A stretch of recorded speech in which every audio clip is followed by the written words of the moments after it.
This is Audit 9, Gemini 3 versus ChatGPT coding. 3 models, 1 job, and a result that would have gone straight into a report without anyone checking it. Nothing here is an opinion. Every number on screen came out of an API call I ran, timed, and built. Here is why this matters. The work is Gemini 3 versus ChatGPT published benchmarks against a live run. It is the kind of task a team hands to a model precisely because nobody wants to do it by hand, which means nobody checks the output either. If the model is wrong, it is wrong silently, in a document that everyone downstream now treats as verified. So the question is not which model sounds best. It is which one survives the exact task you would actually give it. Before the test, one thing about how this is measured, because it is the reason the result is worth anything. Public benchmark scores are self-reported, they are run once, and the questions have been on the internet long enough to be in the training data. None of that describes your workload, so nothing here comes from a leaderboard. I generate the task in code, which means the correct answer exists before any model is asked. I call the live API, I time it with a stopwatch around the call, I read the token counts out of the response, and I multiply by the published rate. If a number is on screen, it came off the wire. If a run failed, it is in the total. Nothing is rerun until it looks better. First, what the vendors themselves claim, because that is what every comparison video repeats without checking. Gemini 3.1 Pro from Google DeepMind, SWE Bench Pro 54.2, Humanities Last Exam 44.4, Gemini 3.7 Flash from Google DeepMind, Frontier Code 1.1, Main 43.6, Deep SWE version 1.1 65.3. That was measured under vendor's own harness if the number was measured under 1, which is the vendor's own tooling, so it is a near tie and not a win. Those are published numbers, self-reported, run once, and the source for each one is on screen. I am not disputing them, and I am not repeating them as fact either. They are the claim. What follows is a test I ran myself on models I can actually call, with a grader that does not care who published what. The rig. 1 prompt, 12 identical runs per model, temperature 0, and a grader written in Python that checks the actual requirement rather than asking a model whether it liked the answer. Gemini 3 versus ChatGPT published benchmarks against the live run. Nothing is sampled, nothing is cherry-picked. Every run counts, including the ones that make the numbers look bad. And the grader, because that is the part that decides what a pass even means. Every reply is checked by a predicate written in Python that tests the one property the task requires and ignores everything else. No rubric, no second model scoring the first, no credit for sounding right. 12 runs per model means what you are about to see is a rate and not an anecdote, and 1 bad run in 12 shows up as a rate instead of vanishing into a headline number. Everything on our side of the wire is fixed. Same prompt, same seed, same grader, temperature 0. The only variable left in the experiment is the model itself, which is the only way the result means anything. All 3 of them are going to pass, which is why the finding here is not the pass rate.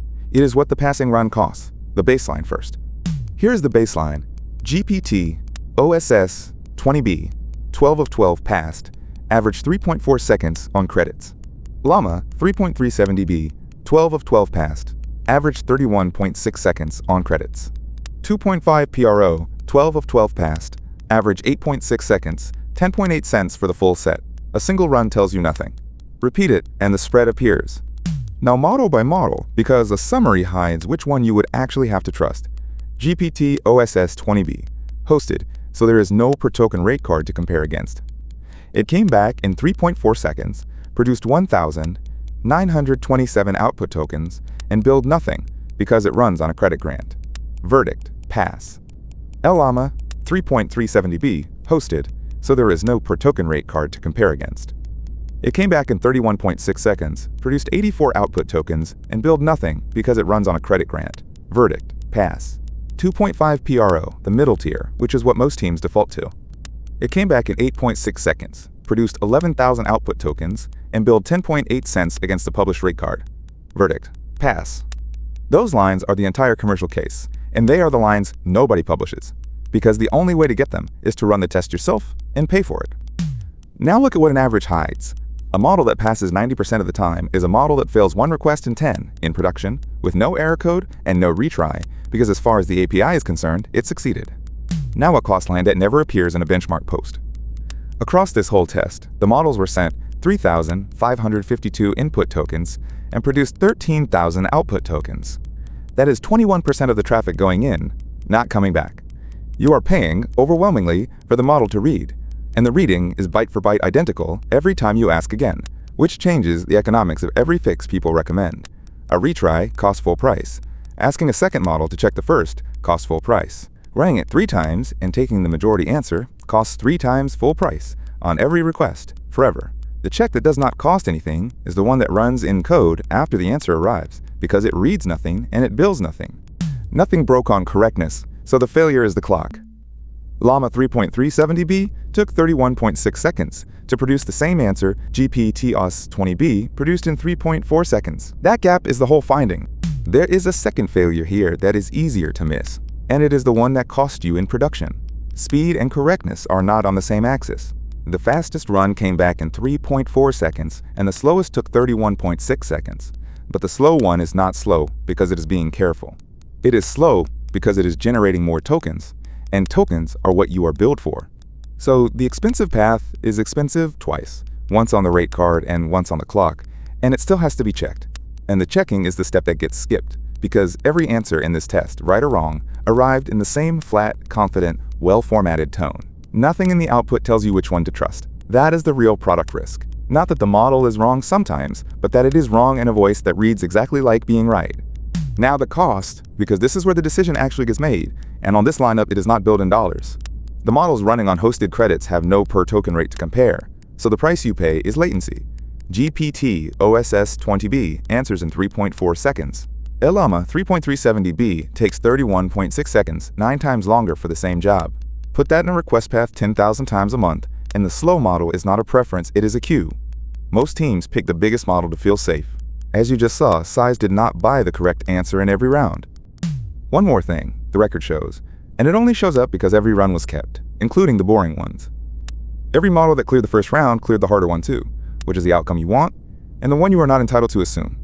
It is worth saying out loud, because a clean run is evidence about this document, on this day, at this temperature, and nothing more. It is not a license to stop checking, because the failure this test is built to catch does not announce itself on the day it finally happens. So here is the guardrail, and it is the same one every time. Use the model for what it is reliably good at, which is finding and extracting. Do not use it for the step that has one correct answer, which is the calculation, the schema, the final decision. Pull the raw values out with the model, run the last step in code, and check the model's own answer against it. When they disagree, you have caught the failure instead of shipping it. That check costs nothing, and it is the only thing standing between a confident answer and a wrong one. If you want to run this yourself, and you should, the whole method is 4 steps. 1. Build the task in code so the correct answer exists before any model is called. 2. Send the identical prompt to every model at temperature 0 and change nothing else between them. 3. Time the call from outside and take the token counts from the API response, not from an estimate. 4. Grade with a function, not with a model. That is the entire rig. It took 10.8 cents of API spend to produce every number in this video, which is less than the cost of one meeting about which model to standardize on. Running the test is cheap, finding out in production is not. The verdict on Gemini 3 versus ChatGPT. Coding. The expensive model bought you nothing here. This is not a review. It is a warning.